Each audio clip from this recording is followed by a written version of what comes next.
So ito na mga kasuper. Ito yung ginawa kong double rewind at the same time, no? Gauge 23, 8 turns. So ito yon yung. So ang gagawin natin, hihinangin na natin, nalagyan natin ng commutator para marinig natin yung tunog niya, no? Okay, so umpisa natin.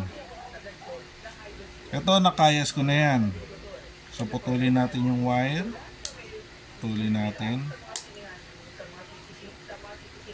Pakawalan na natin siya. Okay. Yun. Ayan. Tapos, yung mga wire na naputol,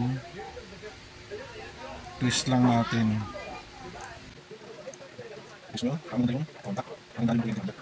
So, ito yung mga wire na hindi ko gas ulit. Twist nyo na konti, no? Huwag nyo lang subscribe. Kaya nyo, hindi ko masyadong kayas. So, bawasan ko lang, no?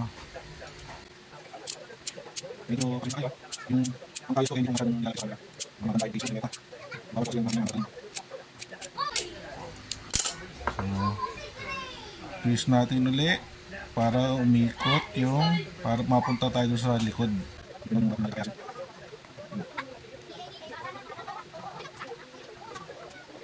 So, ulit lang.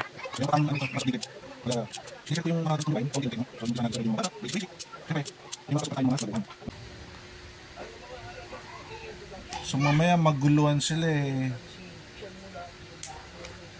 nakita nila triple, quadruple, quinta na kagad yung ginagawa natin. Di ba? Maguluhan sila doon. So, doon muna sila sa sa basic. O kaya sa single rewind. Pero yung mga single na yan, malalakas yan. Ako. Malalakas yan. Depende na lang kung paano nyo gagamitin. May mga galing talaga. Single lang din ang ginagamit. Ha?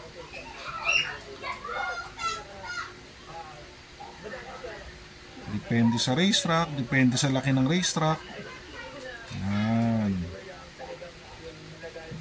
Diyan lumalabas yung experience ng mga magaling sa kotse.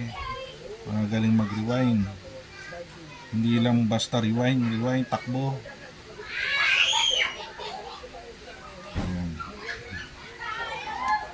Ngayon, gamit na yan, no? Pero okay lang yan. Hindi naman natin to panlaro pang demo lang naman, di ba? So, sukatin nyo muna bago nyo hinangin. Sukatin nyo muna sa engine housing nyo o motor case, ewan ko kung paano nyo di-describe yan. Yan, ang laki ng play. So, ibig sabihin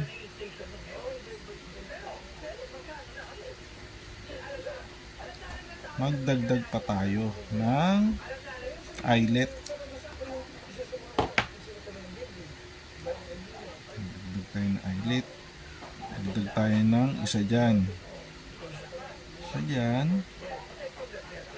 Tapos isa sa ilalim. Isa pa.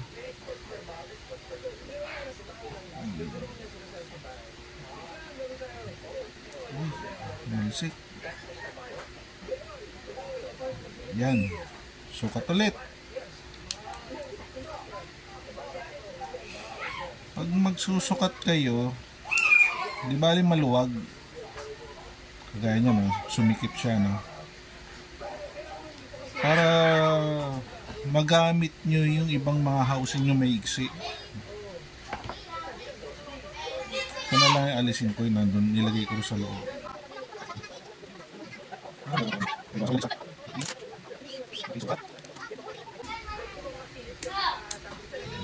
Kailangan may may play. Ayan, may play. Pero maliit lang, huwag naman yung malaki. Maliit lang. Para malaya siya makaikot.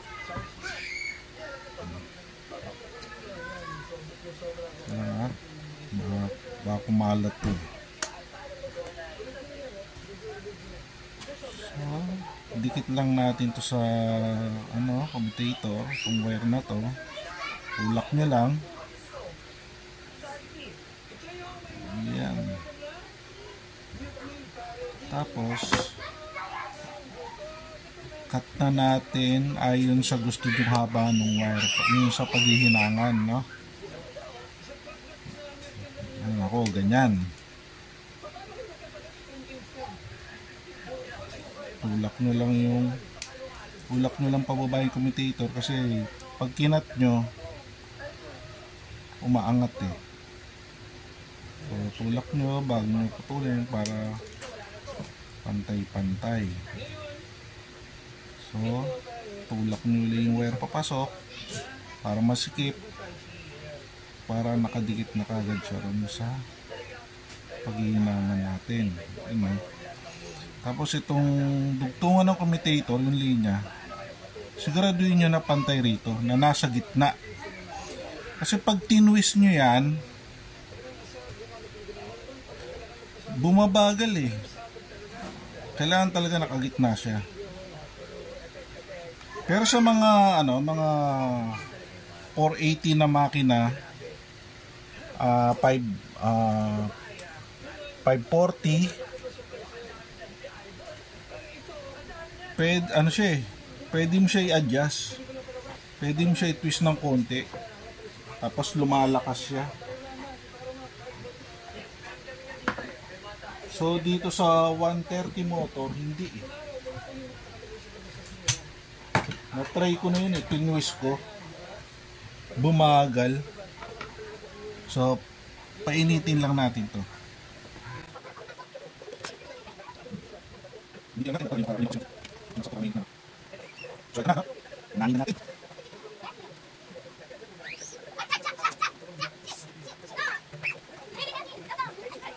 So pag-ibig mo yung sakali siya yung mga sakala, yung time focus.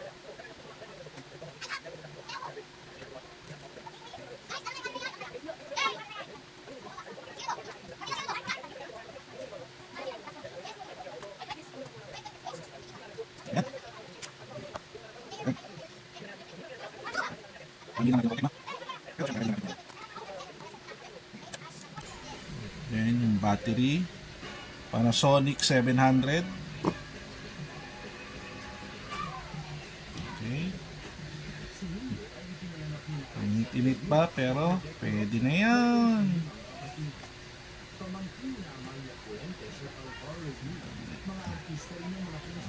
Muna natin itong ating brush.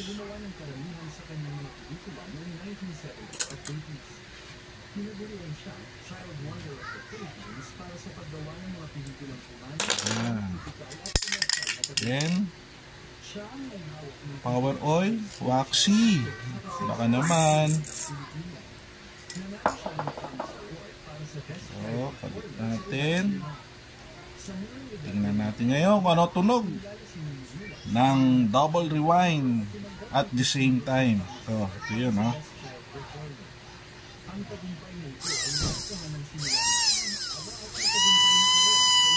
Oh my God!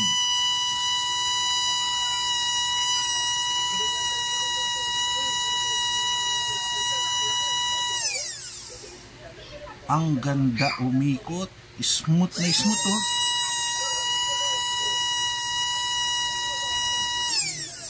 Walang vibrate.